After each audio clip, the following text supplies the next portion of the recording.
এবং এখানে যেইভাবে হলো নগ্নভাবে মারামারি হয়েছে ঋণ খেলাপের নিয়ে, ইলেকশন কমিশনের সামনে যেভাবে ঘেরাও দিয়ে তাদেরকে নিয়ে নেওয়া হয়েছে, এটা বাংলাদেশের সভ্য ইতিহাসে এটা এই গণঅভ্যুত্থানের পরে এটা আপনারা করতে পারেন নাই, এবং কিন্তু করেছেন আপনারা। যখন আফরোজা আব্বাস বিভাগীয় যে কমিশনার অফিসের সামনে 5 থেকে 6 হাজার লোক নিয়েছিল, আমি ডাক দিলে সেখানে 50 থেকে 1 লাখ লোক আসতো, তাহলে একটা রক্তাক্ত মারামারি হইতো, অনেকগুলো লাশ পড়তো। আমি শুধু একটা কারণে সরে আসছি যে যদি ওই হসপিটালে যায় যেই বাবার ছেলেটা মারা যেত আমি তাকে কোনো জবাব দিতে পারতাম না, এই জন্য হলো আমি সরে আসছি। সম্মানিত কমিশনার সানাউল্লাহ ভাই আছেন, উনি বলেছিলেন অনেক দুঃখ কষ্ট হৃদয় নিয়ে তাদেরকে অ্যাপ্রুভাল দিয়েছে। কেন? আপনার দুঃখ কষ্ট থাকলেই তো আপনি সংবিধান লঙ্ঘন করতে পারেন না।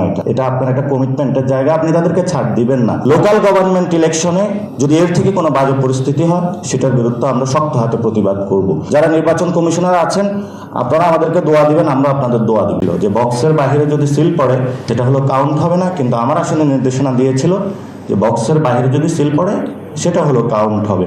এবং সেখানে নির্বাচনের দিন ডিজিএফআই, এনএসআই এবং অন্যান্য গোয়েন্দা সংস্থা থেকে শুরু করে কিভাবে ডিসি অফিসে নগ্নভাবে একটা ইলেকশনের ইঞ্জিনিয়ারিং করতে পারে সেটা সাক্ষী এই বাংলাদেশ দেখেছে। এবং সেই রিপোর্টগুলো আমরা বিভিন্ন জায়গায় ইন্টারন্যাশনাল কমিউনিটির কাছেও দিয়েছি। এবং আমি যেহেতু এটা নিজের নগ্ন সাক্ষী ছিলাম, ইনশাল্লাহ এই পরিবর্তনটা হবে। এবং বাংলাদেশে বলা হয়ে থাকে যে আমাদের যে নির্বাচন কমিশনের জায়গাটা অনেক যদি মেরুদণ্ড সোজা থাকে তাহলে বাংলাদেশটা অনেক দূরে গিয়ে যায়। এই জায়গাটা আমরা বিশেষত এই যে ঋণ খেলাপের বিষয়টা ইসের সম্মানিত কমিশনার সানাউল্লাহ ভাই আছেন, উনি বলেছিলেন অনেক দুঃখ কষ্ট হৃদয় নিয়ে তাদেরকে অ্যাপ্রুভাল দিয়েছে। কেন? আপনার দুঃখ কষ্ট থাকলেই তো আপনি সংবিধান লঙ্ঘন করতে পারেন না। এটা আপনার একটা কমিটমেন্টের জায়গা, আপনি তাদেরকে ছাড় দিবেন না।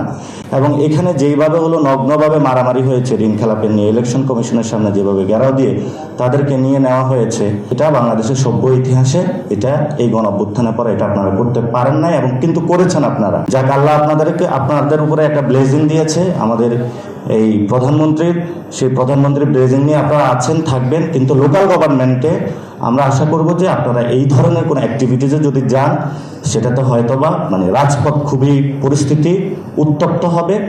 সেই সময় যখন আফরোজা আব্বাস নির্বাচন কমিশনের সামনে ওই যেটা হলো বিভাগীয় যে কমিশনার অফিসের সামনে 5 থেকে 6 হাজার লোক নিয়েছিল।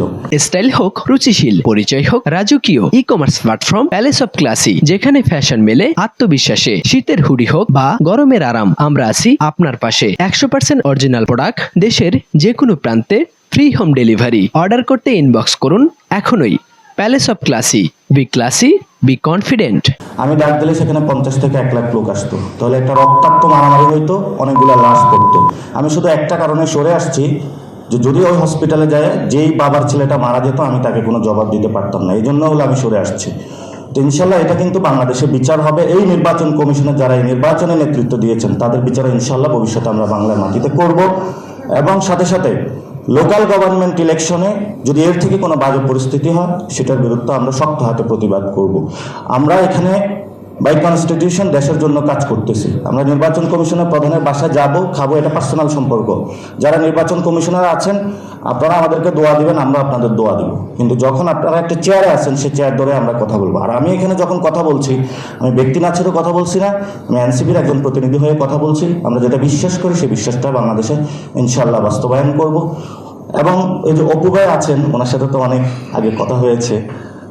তো ভাই আপনারাও দেখবেন যে লোকাল গভর্নমেন্টটা যাতে সুষ্ঠুভাবে হয়। লোকাল গভর্নমেন্ট যদি সুষ্ঠুভাবে না হয় সেটাতে কিন্তু রাজপথ, আমরা আবারও বলছি, ভয়াবহ উত্তপ্ত হবে।